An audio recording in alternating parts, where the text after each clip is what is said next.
The elderly man walked quietly, unaware of the danger coming his way. A stray cat suddenly noticed the elderly man and the speeding car.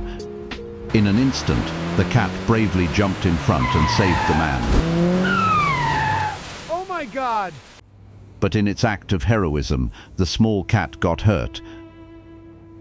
The man gently lifted the injured cat, filled with gratitude and care. He quickly brought the heroic cat to the animal hospital to get treatment.